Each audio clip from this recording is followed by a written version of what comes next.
Akashvani Adilabad 100.2 FM మనస్సు నిండా.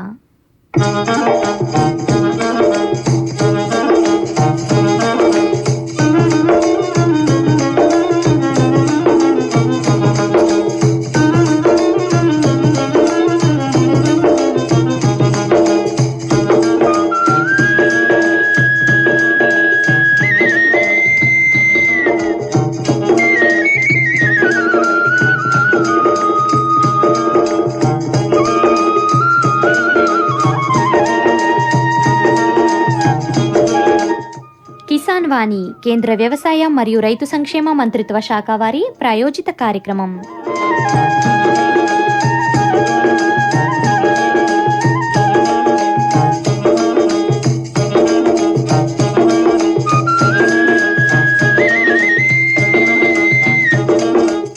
తిండితో అందరి కడుపుని నింపేగా రైతన్నకు భూమి దున్నేకాడి నుంచైతే పంట చేతికొచ్చేదాకా ఎందరో శాస్త్రం తెలిసిన శాస్త్రవేత్తలతోని అన్ని తీర్ల సలహాల్ని సూచనల్ని అందిస్తూనే ప్రతి సోమ గురు శనివారాల్లో రైతు అంతరంగం శీర్షికన విజయం సాధించిన రైతన్న విజయాలను గట్లనే సాధక బాధలను కలుపుకొని మీకు రైతు అంతరంగంలో వినిపిస్తుంది 100.2 FM. మరి ఇయాలటి కిసాన్ వాణి కార్యక్రమంలో పాల ఉత్పత్తి మజ్జిగ ప్రాముఖ్యత విజయ డైరీ ఉపసంచాలకులు మధుసూదన్ రావుతో ముచ్చట ఇంటారు. ఇంకా రైతు అంతరంగం శీర్షికన మేకల పెంపకం గురించి జైనత్ మండలం బెల్లూరి గ్రామానికి చెందిన సామ అశోక్ రెడ్డితో యు దినేష్ పెట్టిన ముచ్చట సుఖ ఇంటారు. ఆకాశవాణి ఆదిలాబాద్ 100.2 FM మనస్సు నిండా. ముందుగల వాతావరణం. గడిచిన 24 గంటల్లో నమోదైన ఎక్కువ ఉష్ణోగ్రత 43 డిగ్రీల సెల్సియస్, నమోదైన తక్కువ ఉష్ణోగ్రత 38 డిగ్రీల సెల్సియస్. గంటకు 16 కిలోమీటర్ల వేగంతో గాలులు వీచే అవకాశం ఉంది. ఇంతకు మించి వాతావరణంలో చెప్పుకోదగ్గ మార్పులేమీ ఉండకపోవచ్చు. మీరు విన్నది వాతావరణ సూచన. ఇది అన్ని అలలా మీ వెంటే ఉంటూ మిమ్మల్ని అన్ని తీర్లా అలరించే మీ మా మనందరి ఆకాశవాణి ఆదిలాబాద్ 100.2 FM మనస్సు నిండా. పాల ఉత్పత్తి మజ్జిగ ప్రాముఖ్యత దీని గురించి విజయ డైరీ ఉపసంచాలకులు మధుసూదన్ రావుతో ముచ్చట వినండి. నమస్కారం సార్. నమస్కారం అండి. పెరుగు మజ్జిగ ఈ రెండిట్లో ఆరోగ్యానికి ఏది మంచిది? పాల నుండి పెరుగు వస్తుంది అనేది అందరికి తెలిసిందే. అలాగే పెరుగు నుంచి మజ్జిగ వస్తుంది. అయినా కానీ ఆరోగ్యపరంగా పెరుగుకు మజ్జిగకు రెండిటికి పోషకాల పరంగా ఆరోగ్యపరంగా చాలా భేదాలు ఉన్నాయండి. ఎందుకంటే చాలామందికి పెరుగు అరగకపోవచ్చు, కానీ మజ్జిగ చాలా చక్కగా అరుగుతూ ఉంటుంది. అదేవిధంగా రాత్రిపూట పెరుగు తినొద్దు అని మన పెద్దవాళ్ళు చెప్పేవారు. ఎక్కువగా మధ్యాహ్నం పూట పెరుగు తింటే కాస్త అరిగడానికి అవకాశం ఉంటుంది. అదేవిధంగా మజ్జిగను చల్ల అని కూడా అంటారు. ఎందుకంటే అది చలవ చేస్తుంది కాబట్టి చల్ల అని కూడా అంటారు. ఎందుకంటే క్రీమ్ను చిలగొట్టి వెన్న తీశాక మిగిలిన ద్రవ పదార్థాన్ని మజ్జిగ లేక చల్ల అని అంటుంటారు. ఇప్పుడు వాడుకలో ఉన్న మజ్జిగ పాలను తోడుగా పెట్టి పెరుగు చేసి దానికి నీళ్లు కలపగా వచ్చేదే మజ్జిగ లేక చల్ల అంటాము. వేసవిలో ఇది ఒక మంచి పానీయంగా కూడా, ఆరోగ్యాన్ని ఇచ్చే పానీయంగా కూడా మనము గుర్తించడానికి అవకాశం ఉందండి. దక్షిణ అమెరికా, టర్కీ, ఆఫ్ఘనిస్తాన్ మొదలైన దేశాల్లో ఇది ఎక్కువగా ఉపయోగిస్తున్నారు. అదేవిధంగా చల్లని దేశాలనే Scandinavia, Finland, Ireland, Netherlands, Germany, Poland, Slovakia, చెక్ రిపబ్లిక్ లాంటి దేశాల్లో కూడా మజ్జిగకు ఎంతో ప్రాముఖ్యత ఉంది. మన దేశంలో కూడా పేదవాడి పానీయంగా మజ్జిగకు మంచి ప్రాముఖ్యత ఉంది. అంతేకాకుండా దీనిలోని లాక్టిక్ యాసిడ్ బ్యాక్టీరియా లాక్టోజ్ను లాక్టిక్ ఆమ్లంగా మారుస్తూ ఉంటుంది. కాబట్టి దీనివల్ల పుల్లదనం వస్తుంది. దీని తయారీలో ముఖ్యంగా లాక్టోబాసిల్లస్ బల్గారికస్ అనే ఒక సూక్ష్మజీవులని దీన్ని తోడుగా వాడుతూ ఉంటారు. ఈ విధంగా మజ్జిగ అనేది చాలా చక్కగా తాగగానే ఆహారాన్ని అరిగించేదిగా, అదేవిధంగా కడుపులో మంట లాంటివి ఏదైనా ఉంటే పోగొట్టేదిగా మజ్జిగ అనేది ప్రతి ఒక్కరికి తెలిసిందే. పాతకాలంలో కూడా మజ్జిగ అనేది ఒక ముంత తీసుకొని వెళ్తే పెద్ద పెద్ద పటేళ్ళ ఇళ్లలో వాళ్ళ ఇళ్లలో మజ్జిగనే మనకు మధ్యాహ్నం పూట ఇచ్చేది కూడా మనకు తెలిసిందే. కాబట్టి ఈ విధంగా ఆరోగ్యపరంగా పోషకాల పరంగా చక్కగా పుష్కలంగా ఉండే మజ్జిగ మన యొక్క పేదవాడి పానీయంగా మన యొక్క తెలంగాణలో ముఖ్యంగా చాలా ప్రాచుర్యాన్ని పొందిందని చెప్పడంలో ఎలాంటి సందేహం లేదండి. మజ్జిగని చాలామంది రకరకాలుగా తయారు చేస్తూ ఉంటారు. మరి అందులో భాగంగా మజ్జిగ చేసే ప్రక్రియ ప్రత్యేకంగా ఏమైనా ఉంటుందా? అలాగే మజ్జిగలోని పోషకాలు ఏ విధంగా ఉంటాయి? మజ్జిగ ఇంతకుముందు మనం చెప్పుకున్నట్టు చల్ల అని కూడా అంటారు. దీన్ని గుజరాతీలో చాస్ అంటారు, తమిళంలో మోర్ అంటారు, అదేవిధంగా పంజాబీలో లస్సీ అని కూడా అంటుంటారు. ఈ విధంగా కన్నడంలో మజ్జిగే అని అంటుంటారు. ఈ విధంగా అనేక పేర్లతో పిలిచినా కానీ పెరుగుకు నీరు కలిపి చిలగొట్టి మజ్జిగ చేయడం అనేది మనకందరికి తెలిసిందే. పెరుగు నీరు సమాన పాళ్ళలో ఉంటే చిక్కటి మజ్జిగ తయారవుతుంది. అదే ఒక పాలు పెరుగు 3 పాళ్ళ నీరు కలిపితే పల్చటి మజ్జిగ వస్తుంది. మంది ఎక్కువైతే మజ్జిగ పల్చం అవుతుందని మనకు ఒక సూక్తి ఉంది. ఉప్పు కలిపి salted yogurt drink, yogurt shake అనేది కూడా తయారు చేస్తుంటారు. అదేవిధంగా చక్కెర కలిపితే స్వీట్ లస్సీ అనేది కూడా తయారు చేయడం మనకు ఉత్తర భారతదేశం పంజాబ్లలో మనం ఎక్కువగా చూస్తూ ఉంటాం. పెరుగుకు నీరు కలిపి చెక్క లేదా స్టెయిన్లెస్ స్టీల్ కవంతో చిలికి కానీ మిక్సీలో వేసి కానీ మజ్జిగను తయారు చేసుకోవచ్చు. ఎక్కువసేపు చిలికితే వెన్న వస్తుంది. మిగిలిన కొవ్వు తక్కువ మజ్జిగ ఇది స్కిమ్డ్ పాల పెరుగుతో చేసిన మజ్జిగతో సమానం. కాబట్టి ఇలాంటి మజ్జిగలో నీళ్లు కలిపిన పెరుగులో దానికి కొత్తిమీర, పచ్చిమిర్చి, అల్లము, ఉప్పు ఇలాంటి కలపడగా మంచి ఒక మసాలా మజ్జిగ అనేది తయారవుతూ ఉంటుంది. ఈ విధంగా ప్లాస్టిక్ సంచుల్లో దీన్ని 200 ml ప్యాకెట్లలో తయారు చేసి కూడా మనము వినియోగదారులకు అందజేయడానికి అవకాశం ఉంటుంది. వీటిని ఫ్రిడ్జ్లో కూడా నిల్వించుకోవచ్చు. దాదాపుగా 3 నుంచి 4 రోజుల వరకు ఇది తాజాగా ఉంటుంటాయి. ఈ విధంగా మజ్జిగలో కొత్తిమీర, ఉల్లిపాయ, పచ్చిమిరపకాయ, అల్లం ముక్కలు, పసుపు వేసి తాలింపు పెట్టి మజ్జిగ పులుసు, మజ్జిగ చారు అనేది కూడా చేయడం మనకు చాలా వరకు తెలిసిందే. ఈ విధంగా వాణిజ్యపరంగా 1 నుంచి 2% కొవ్వు కల పాలను పాస్చరైజేషన్, హోమోజనైజేషన్ చేసి లాక్టోబాసిల్లస్ లాక్టిస్, ల్యూకోనాస్టాక్ సిట్రోవరం కల్చర్ అనేది కలుపుతుంటారు. అంటే తోడు అనేది వేస్తూ ఉంటారు. బటర్ మిల్క్ నుంచి condensed butter milk, dried butter milk అనేది కూడా తయారు చేయడం మనకు తెలిసిందే. అంటే ఈ విధంగా ఇప్పుడు బటర్ మిల్క్ అనేది మజ్జిగ అనేది పొడి రూపంలో కూడా లభిస్తూ ఉంటుంది. దాన్ని నీళ్ళలో కలపడం వల్ల మనకు ఇన్స్టాంట్గా మజ్జిగ అనేది తయారవుతూ ఉంటుంది. ఇక పెరుగు, మజ్జిగ రెండింట్లోనూ పోషకాలు చాలా ఉంటాయి. మజ్జిగలో calcium, vitamin B12, zinc, riboflavin, ప్రోటీన్స్తో పాటు చాలా రకాల పోషకాలు ఉంటాయి. ఇవి ఎముకల పెరుగుదలకు ఎంతో సహాయపడతాయి. హై కొలెస్ట్రాల్ను తగ్గిస్తుంది. క్యాన్సర్ని కూడా నివారించేదిగా మజ్జిగ మనకు తెలిసిందే. ఒత్తిడిని తగ్గించడానికి పెరుగులో calcium, phosphorus, vitamin B12, B5, B2, potassium, proteins ఏవైతే ఉంటాయో ఇవన్నీ కూడా రక్తపోటు, గుండె జబ్బులను కూడా తగ్గించడానికి ఇవి పరమౌషధంగా ఉపయోగపడుతుంటాయి. పెరుగు తింటే దంతాలు, ఎముకలు ఆరోగ్యంగా ఉంటాయి. అదేవిధంగా మజ్జిగ తాగితే మరి చాలా వరకు జీర్ణ సమస్యలు కూడా తీరే అవకాశం ఉంటుంది. కాబట్టి పేగుల్లో పులిసిపోయి కడుపులో ప్రాబ్లమ్స్ రాకుండా ఉండాలంటే చాలా వరకు మనం మజ్జిగ తాగడం అనేది చాలా మంచిది. ఇక మీరు ఇంతకుముందే అడిగినట్టు పాలల్లోనూ పెరుగులోనూ ఉన్న పోషకాలు మజ్జిగలో ఉంటాయి. 100 గ్రాముల మజ్జిగలో 40 క్యాలరీల శక్తి వస్తుంది. అదేవిధంగా పిండి పదార్థం 4.8 గ్రాములు, కొవ్వు 0.9 గ్రాములు, శాచ్యురేటెడ్ 0.5 గ్రామ్స్, మాంసకృతులు 3.3 గ్రాములు, కాల్షియం 116 మిల్లీగ్రాములు, కొలెస్ట్రాల్ 4 మిల్లీగ్రాములు, సోడియం 105 మిల్లీగ్రాములు, పొటాషియం 151 మిల్లీగ్రాములు ఈ విధంగా పోషకాలు ఉంటాయి. ఈ విధంగా దీంట్లో ప్రోబయాటిక్స్ అనేవి కూడా ఉంటాయి. ఇవి మనిషి జీవిత కాలాన్ని పెంచడానికి ఉపయోగపడతాయి. కాబట్టి పెరుగు తినడం కానీ లేకపోతే మజ్జిగ తాగడం వల్ల జీవిత ఆయుర్దాయం పెరగడానికి కూడా అవకాశం ఉంటుందండి. ఇది శరీరానికి హానికరమైన సూక్ష్మజీవులను నశింపచేసి లాభదాయకమైన సూక్ష్మజీవులను చాలా ప్రోత్సహిస్తూ ఉంటాయి. అదేవిధంగా మజ్జిగ జీర్ణక్రియకు ఎంతైనా పనిచేస్తుంది. ఊబకాయులకు, బరువు తగ్గాలనుకునే వారికి మజ్జిగ మంచి ఆహారం. అదేవిధంగా మజ్జిగలో ఉండే ఎలక్ట్రోలైట్స్ నీరు శరీరాన్ని డీహైడ్రేషన్ గురి కాకుండా కాపాడతాయి. అందుకని వేసవిలో మజ్జిగ తాగడం మంచిది అని చెప్తూ ఉంటారు. అందుకే బరువైన నూనెతో కలిసిన సుగంధ ద్రవ్యాలు ఎక్కువగా కల ఆహారం తిన్నాక మజ్జిగ తాగితే శరీరం తేలికైన భావన కలుగుతూ ఉంటుంది. కాబట్టి కడుపులోని నిండుదనాన్ని పోగొట్టి ఆమ్లత్వాన్ని తగ్గించడానికి మజ్జిగ బాగా పనిచేస్తుంది. మజ్జిగ ఆయుర్వేద ఔషధం లాంటిది. ముఖ్యంగా దీంట్లోని తీపి, పులుపు, కారం, ఉప్పు అన్నీ కలిసి వాత, పిత్త, కఫ దోషాలను కూడా పోగొడుతూ ఉంటాయి. ఆహారం తేలిగ్గా జీర్ణం కావడానికి, విరేచనాలు సాఫీగా జరగడానికి, కడుపులోని వాయువులు బయటపోవడానికి, మరి పైల్స్, విరేచనాలు, కామెర్లు, కాలేయము, ప్లీహము సరిగ్గా పనిచేయడానికి మజ్జిగ చాలా ఉపయోగపడుతుందని మనకు శాస్త్రీయంగా కూడా నిరూపితమైంది. కాబట్టి మంచి దాహం తీర్చేదిగా, ఆకలి కలిగించేదిగా మజ్జిగ మనందరికీ తెలిసిందే.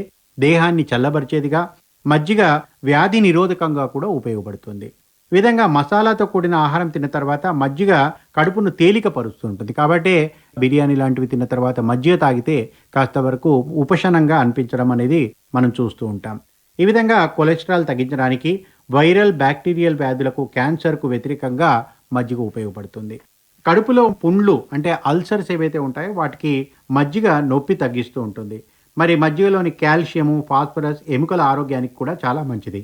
యాంటీబయాటిక్స్ తీసుకున్నప్పుడు మజ్జిగ శరీరంలోని ఆరోగ్యకర బ్యాక్టీరియాను తిరిగి నెలకొల్పుతూ ఉంటుంది. ఈ విధంగా అనేక పోషకాల గనిగా మనము మజ్జిగను తెలుసుకోవచ్చండి. ముఖ్యంగా బరువు మీద చాలా మంచి ప్రభావం చూపించేది కాబట్టి మరి ఎక్కువగా ఊబకాయలు లాంటి వాళ్ళు మజ్జిగను ఎక్కువగా తాగడం వల్ల మంచి శరీరం తేలికగా ఉండడమే కాకుండా దాహం తీర్చడమే కాకుండా మంచి పానీయంగా కూడా ఉపయోగపడుతూ ఉంటుందండి. చాలామందికి భోజనం ఆఖరిలోగా పెరుగు కానీ మజ్జిగ కానీ లేనిదే భోజనం పూర్తి కాదు అనిపిస్తుంటుంది. కొందరు పెరుగులో నీరు కలుపుకొని మజ్జిగన్నంగా తింటుంటారు. దాని రుచే వేరు. ముఖ్యంగా హోటళ్లలో పెరుగుతో పాటు మజ్జిగ కూడా ఇస్తూ ఉండడం మనం చూస్తుంటాం. మజ్జిగ సంవత్సరం పొడుగునా రోజు 2 పూటలు తీసుకునే ఆహారమైనా వేసవిలో చల్లదనానికి ఎక్కువగా తీసుకుంటుంటారు. శీతల పానీయాలతో పోలిస్తే మజ్జిగ ఎంతో మేలు. అంటే చాలా వరకు గ్రామాల్లో మరి ఎంతో సోడాతో కలుపుకున్న ఏదైతే పానీయాలు ఉన్నాయో వాటికంటే కూడా ఆరోగ్యానికి చాలా మంచిది. మరి రైతులకు కూడా శ్రేయస్సుకు, ఎందుకంటే పాలు ఎక్కువగా మూడిపోయి ఆరోగ్యం కల్పించేది కాబట్టి మజ్జిగను ఎక్కువగా ప్రోత్సహించాల్సిన అవసరం కూడా ఉంది. ముఖ్యంగా వేసవిలో వడదెబ్బ తగిలితే మజ్జిగ పనిచేస్తుంటుంది. మజ్జిగను సోడా బ్రెడ్ తయారీలో కూడా వాడుతుంటారు. దీంట్లో బటర్ మిల్క్, సోడియం బైకార్బోనేట్ కలిపి కార్బన్ డైఆక్సైడ్ను ఉత్పత్తి చేస్తాయి. బటర్ మిల్క్ ఘన పదార్థాలను ఐస్ క్రీమ్ తయారీలో కూడా వినియోగిస్తుంటారు. ప్యాన్ కేక్ మిక్స్లో వాడుతుంటారు. బటర్ మిల్క్ను బేకింగ్లో కూడా వాడతారు. అమెరికాలో బటర్ మిల్క్ను ప్యాన్ కేక్స్, వ్యాఫుల్స్ మరియు బిస్కెట్ల తయారీలో కూడా ఉపయోగిస్తుంటారు. అలాగే మ్యాష్డ్ పొటాటోస్, సాస్లు, డిప్లు, సలాడ్ డ్రెస్సింగ్లలో కూడా బటర్ మిల్క్ అంటే మజ్జిగను వాడడం అనేది మనకు తెలిసిందే. కాబట్టి అనేక రకాలుగా చాలా మంచి ఆరోగ్యదాయినిగా ఉండే మజ్జిగ వేసవిలో మంచి చల్లదనాన్ని ఇవ్వడమే కాకుండా ఆరోగ్యాన్ని కూడా ఇస్తుంటుంది.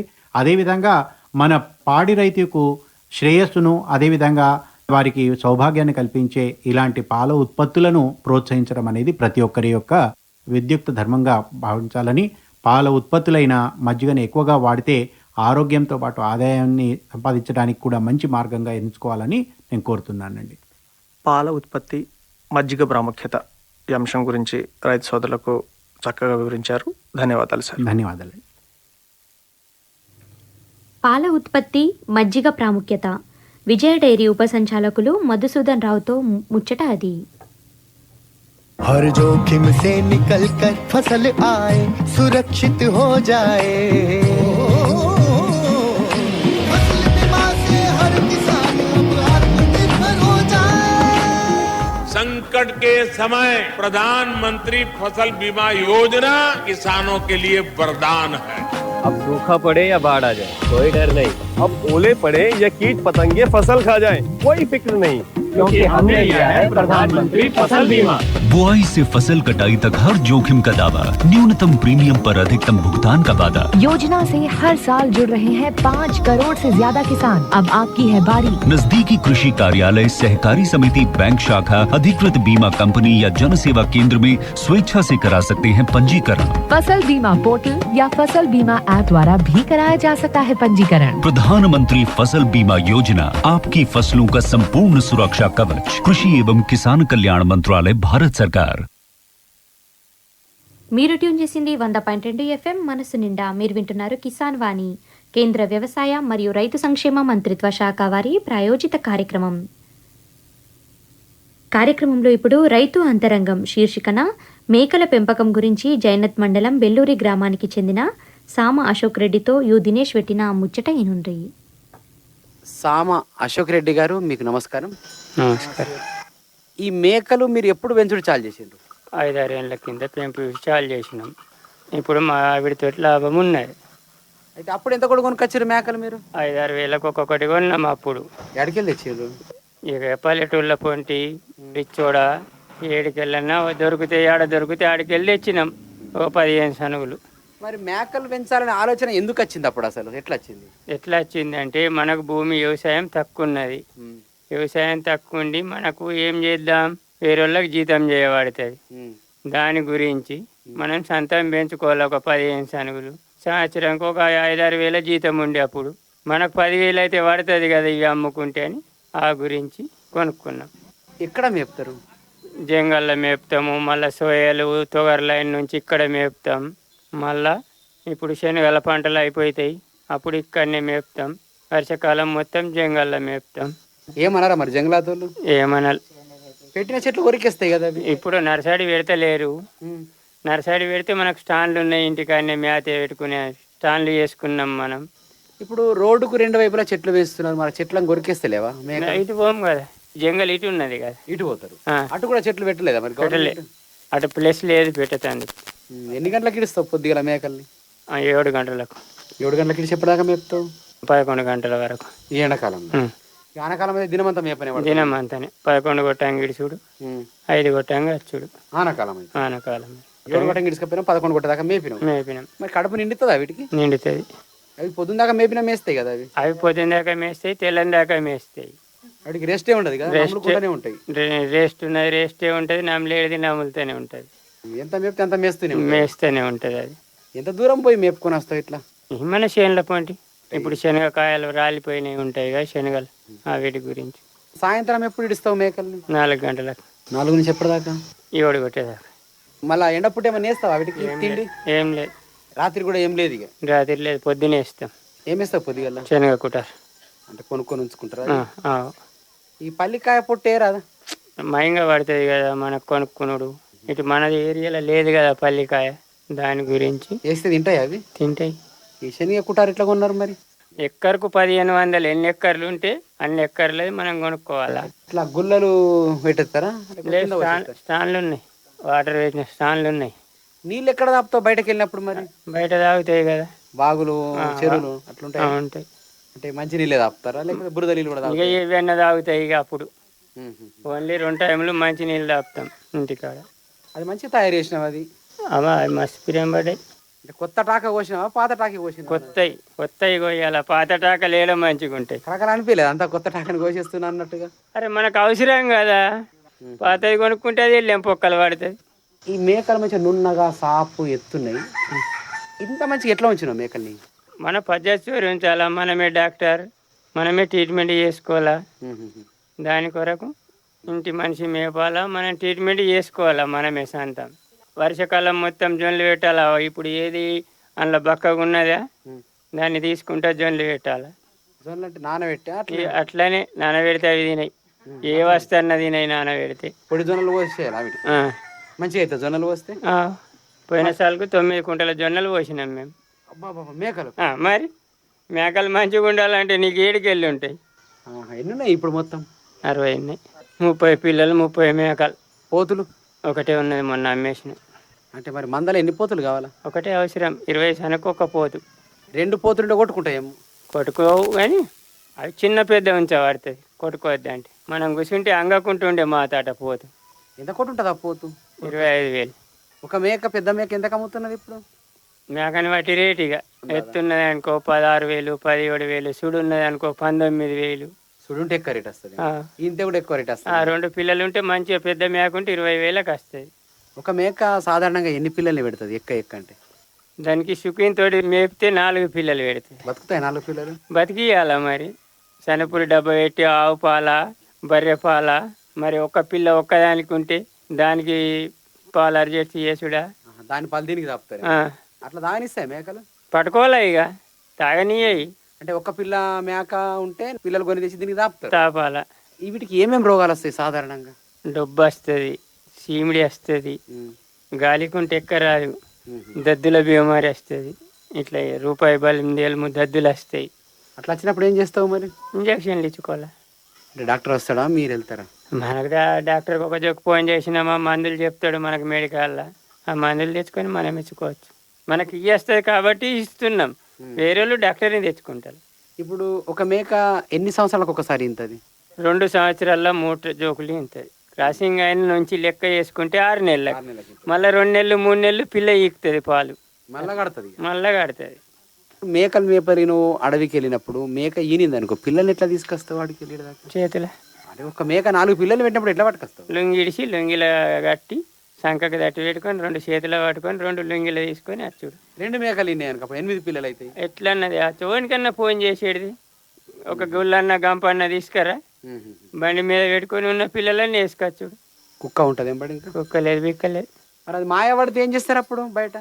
దాన్ని వాటర్లో వారేస్తాం, ఏడన్నా చెర్ల కానీ నీళ్ళల్లో, లేకుంటే మట్టిలో వాతి పెట్టాలా పెంటల, లేకుంటే చెట్టు మీద పైకి వారేసుడే. వాసన రాదు అట్లా? మనం ఎక్కడనో తిరుగుతూనే ఉంటాం కదా, ఎటో వెళ్ళిపోతుంది, అది ఎటో పోతుంది. కుక్కలు తినేస్తాయేమో కింద పడితే. కింద పడితే కుక్కలు తింటాయి. అయితే ఒకసారి మేకలే తినేస్తాయేమో. అన్ని తినాయి, ఏదో ఒకటి తిని. ఏమైనా నష్టం జరుగుతుంది మేకకు మాయ తింటే? మాయ తింటే మేకకి నష్టం జరగదు, పుట్టిన పిల్లకు పాలు తగ్గుతాయి. ఇప్పుడు మేక ఈనింది, నాకు కొన్ని రోజులకు పిల్ల చచ్చిపోయింది అనుకో, మరి ఆ పాలు ఎట్లా చేస్తారు దాని మేక? లేకుంటే అడ్డిపోతాయి ఆపు సీమ్ పట్టినట్టు కదా, గడ్డ కట్టదా? కాదు కాదు. ఇప్పుడు మేక అంటే అన్ని రకాల ఆకుల్ని తింటది అంటది, మరి కొన్ని ఆకుల్ని తినదు అంటారు. ఏ ఆకుల్ని తినదు మేక? మోతుకుది రాలేదు యాపది. పొడిసే తింటదా? పొడిసాకు తింటదా? తింటది. మోతుకుది రాలేదు యాపది, యాపసుగా తింటది కదా? తింటది కానీ తక్కువ తింటాయి. ఇక అసలు తక్కువ తినేటి అవి. జిల్లెడి తింటాయా? జిల్లెడి అయితే ఇష్టం మేకలక. నేరాకులు బాగా తింటాయేమో. నేరాకులు, సిలేటి, సన్ రై. నువ్వు ఎటన్నా ఊరికి వెళ్ళినప్పుడు, పెళ్లికి వెళ్ళినప్పుడు, లేకపోతే నీకు ఆరోగ్యం బాగాలేనప్పుడు ఈ మందనోళ్ళు మేపాలా? బాబు మనం ఎటన్నా వెళ్ళినప్పుడు ఆయన మేపాల, లేకుంటే కూలి మనిషిని పెట్టుకోవాలి ఒకనాటికి. కైకిలు ఏం తీసుకుంటారా కూలి మనిషి? 400. అంటే చెప్తారా గీ ఏరియాలో మేపని మీరు చెప్తారా? చెప్పాలా. మళ్ళా ఏ మందల గలనీయకు, వేరే మందల కలిస్తే పిల్లలు ఏర్పాడాయి. మన పిల్లలానికి ఏర్పాడాయి, నువ్వు ఒకటే రోజు పోతావు కదా, నీకు అట్లా ఏడు ఏర్పడతాయి. ఇప్పుడు మంద రాంగా మీరు లెక్క పెట్టుకొని వస్తారా ఇంటికి పొద్దుపోయేటప్పుడు? లెక్క పెట్టాం. మరి ఎట్లా ఏర్పడాలి మీ మంద? మీకు ఇట్లా నచ్చినట్టుగా చూస్తే ఏర్పడుతుంది. మేకల మేపటల దగ్గర ఇప్పుడు గొడ్డల చిప్ప ఉంటుంది, ఎందుకు ఉంటుంది అట్లా? గొడ్డల చిప్ప చెట్టు కొట్టదు, అందుకు ఏడన్నా కొట్టనిస్తారా ఫారెస్ట్ వాళ్ళు అట్లా? జంగల్లోనా? ఇప్పుడు ఈ ఊర్యాలు ఉన్నాయి, ఈ వాగుల పోటీ కొట్టచ్చు. కొన్ని కొమ్మలు నరికెట్టేస్తే అవి తినేస్తాయి. చేతిలో నీళ్ళ డబ్బసు ఉంటుందేమో. నీళ్ళ డబ్బా గొడ్డల చిప్ప. మరి ఇంతగానము పెంట ఎరువు యాడేస్తావు, ఎట్లా వేస్తావు, అమ్మేస్తావా? వేస్తాం మేము. ఎన్ని ఎకరాలు ఉంది? 3 ఎకరాలు. అమ్మ వాళ్ళని అడిగితే ఒక సంవత్సరం వేసుడు, ఒక సంవత్సరం అమ్ముడు, అన్నీ చేయబడుతుంది. పుట్టినటువంటి పిల్లని ఎన్ని రోజులకు మందల కలిపిస్తారు? మళ్ళీ 3 నెలలకు. అవిడికి ఏం వేస్తారు? ఆకులు తిందరిగి మరి అడిగి ఏం దొరుకుతుంది ఇక సుబాబులు. మేకల కొట్టాల గొట్టికాయలు బాగుంటాయి, ఎట్లా వస్తాయి, ఎక్కడికి వెళ్ళి వస్తాయి అవన్నీ? మేకలే తింటాయి, బయట చెట్లకు ఉంటాయి. అవి ఏం చేస్తాయి, పొట్టు తిన్నాక తర్వాత ఆ కాయ తీసేస్తాయి, మింగేస్తాయి. కాయ ఇత్తు తీసేస్తాయి. అది ఇత్తు వెళ్ళింది వాడ ఉన్నాయి, అది ఇత్తు పొట్టుని తినేసినాయి. చిన్నప్పుడు మేము వాటిని వలగొట్టుకొని తింటుంటుంది. మేన్సుగా తిన్నాం. మీరు ఇప్పుడు ఇప్పుడు మర్రి పలుకు లెక్క వస్తుంది, లోపల వస్తాయి. అంటే అది అట్లే మింగేస్తుంది, ఇత్తుల కాయలు మింగేస్తుంది. అప్పుడు మింగేస్తాయి. మళ్ళీ నెమరేసేటప్పుడు ఇప్పుడు వచ్చినాక తీస్తుంది, శనగలు తీస్తుంది, తొగళ్ళు తీస్తుంది. ఇప్పుడు తుమ్మ ఇత్తు గింతే ఉంటుంది, దాన్ని సుఖ తీసేస్తుంది బయట. ఆనకాలం బాగా ఆనలు కొట్టినప్పుడు మరి ఎట్లా మేపుతావు మేకలు? ఇంటికాడ కట్టేసి ఉంచుతావా? కుటారు గడ్డి. ఆన పడ్డప్పుడు ఒక్కోసారి చెట్టు కింద ఉంచాల్సి వస్తుందేమో, పిడుగులు పడితేనే భయం అనిపించదా? అంటే పడతాయి కదా పిడుగులు, చెట్టు పడతాయి. పుట్ట ఉండద్దు ఆడ, ఇక అదైతే అదృష్టం నడుస్తుంది. ఇక మన అంతకు చచ్చేది ఉన్నది, నువ్వు ఎన్నో చేస్తావు. ఎన్ని రోజులకు ఒకసారి మేకలు అమ్మేస్తావు? పిల్లలు పెద్దగా అయినాకనే అమ్ముడు. అంటే మొగయి అమ్మేస్తావేమో? మొగయాడి అన్ని. అంటే ఒక మేక ఎన్నిసార్లు ఇంతది మొత్తానికి? దగ్గర 15 దాకా ఇంతది. ఎప్పుడన్నా రోగం వచ్చి చనిపోయినాయి మీ మేకలు ఇప్పటిదాకా? చనిపోయినాయి, పాతి పెడదాం. ఇక మనకు బీమార్ అయింది, ముందే ఇది ఆగేట్టు లేదు, ట్రీట్మెంట్ ఇంత చేసినాం, ట్రీట్మెంట్ తోటి దంగులు లేదంటే అప్పుడు అమ్మేసుడే, సగం ధరకు సుఖపోదు. అది అంటే పానం ఉన్నప్పుడే కోసేస్తే దాన్ని. పానం లేకుంటే వాళ్ళు అలాలు ఏం చేయాలి, అవసరం ఉంటే అలా కొనవని సస్తే రావని. ఇక కొట్టము మీ ఇంట్లో ఆడోళ్ళు ఉడుస్తారా? ఊడలు ఆడోళ్ళని జ్వరనీయద్దు, కొట్టాల. మొగోళ్ళే జ్వరాల, చెప్పులు తీసుకోరాల, చెప్పులతోటి సుఖ లేక. నువ్వు ఎంత మంచివాడు వచ్చినా నువ్వు వచ్చేదంటే చెప్పులు ఇడిచి చోరు, లేకుంటే బయట ఉండు. మీ ఇంట్లో ఫంక్షన్ నడిస్తే మీ మేకలు కోస్తారా? కొయ్యం, బయటకు వెళ్ళేస్తా. ఎన్ని ఆవులు ఉన్నా కానీ ఆడబిడ్డకు ఆవుని కొట్టియలు, మందలకి వెళ్ళి వేరేకి వెళ్ళి తెచ్చిస్తాను. నీకు 200 ఆవులు ఉండని, నువ్వు ఆడబిడ్డకి ఇయ్య వాళ్ళకి వెళ్ళి, బయట నుంచి కొన్నదే ఇయ్యాల. మీ ఇంట్లో లగ్గమైన ఫంక్షన్ అయినా మీ మేక కొయ్యరు? మంది కొయ్యం, కొనుకొచ్చి కోస్తా. ఫోన్ నంబర్ ఉందా? 94 922 63 972. Thank you. రైతు అంతరంగం శీర్షికన మేకల పెంపకం గురించి జైనత్ మండలం బెల్లూరి గ్రామానికి చెందిన సామ అశోక్ రెడ్డితో దినేష్ పెట్టిన ముచ్చట అది. अरे अरे अरे क्या कर रहा है? इधर इधर इधर हम बोल रहे हैं तेरे बीजू का। पुतला बोल रहा है? पक्षियों से तो हम खेत को बचा लेते हैं, पर इन घातक रसायनों से कैसे बचाएं? मतलब? देख बेटा, तू जो ये अंधाधुंध रसायन मिलाता है ना, मिट्टी की सेहत बिगड़ने लगी है। और जब माटी ही कमजोर पड़ जाएगी तो उपज कैसे सेहतमंद होगी? अरे पहले ऐसा नहीं था। पूछना अपने बड़े बुजुर्गों से, कैसे फसल लहलहाती थी, शुद्धता झलकती थी। हाँ, माटी भी तंदुरुस्त और लोग भी। अरे पहली वाली बात कहाँ? पर अब तो सब यही डाले हैं। सब नहीं, आज भी लाखों जागरूक किसान परंपरागत विधि से फसल उगा रहे हैं। खर्चा कम और उपज की कीमत भी बेहतर पा रहे हैं। सच है? रे बेटे, एक्सपीरियंस से बता रहे हैं, धूप में बाल सफेद नहीं किए हैं। हाँ। ठीक है भाई, मैं भी आज से जैविक खेती शुरू करूंगा। माटी से प्रेम की परंपरा है, परंपरागत खेती। कोरोना वायरस के खतरे से बचते हुए फसल की कटाई, बिक्री, खरीद, नई फसल की जुताई और बुआई सुरक्षित हो सकती है अगर हम लगातार हाथों को साबुन और साफ पानी से नियमित अंतराल पर धोते रहें। नाक, मुंह को मास्क, गमछे या कपड़े से ढक कर रखें। आंख, कान, नाक, मुंह न छुएं। आपस में 2 गज की दूरी बनाए रखें। मास्क और 2 गज की दूरी के मंत्र को अभी हमें छोड़ना नहीं है।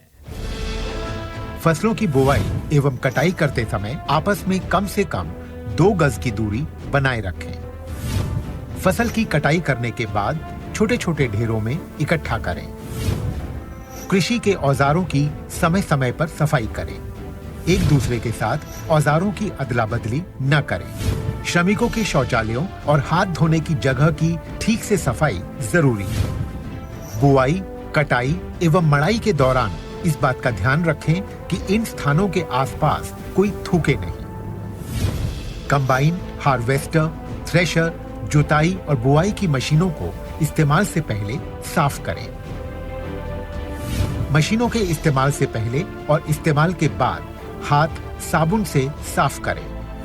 वाहनों, बोरियों, थैलियों और पैकिंग के दूसरे सामान की साफ सफाई पर भी खास ध्यान दें।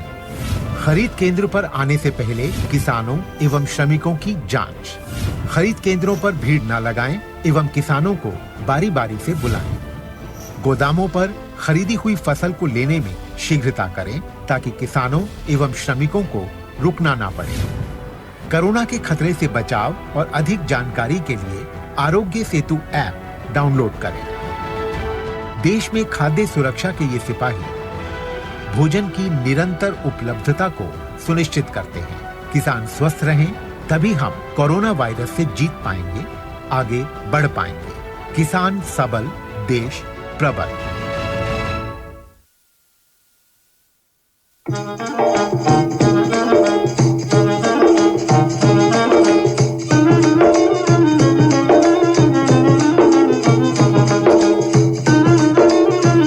ఇది ఇయాలటి కిసాన్ వాణి కార్యక్రమం.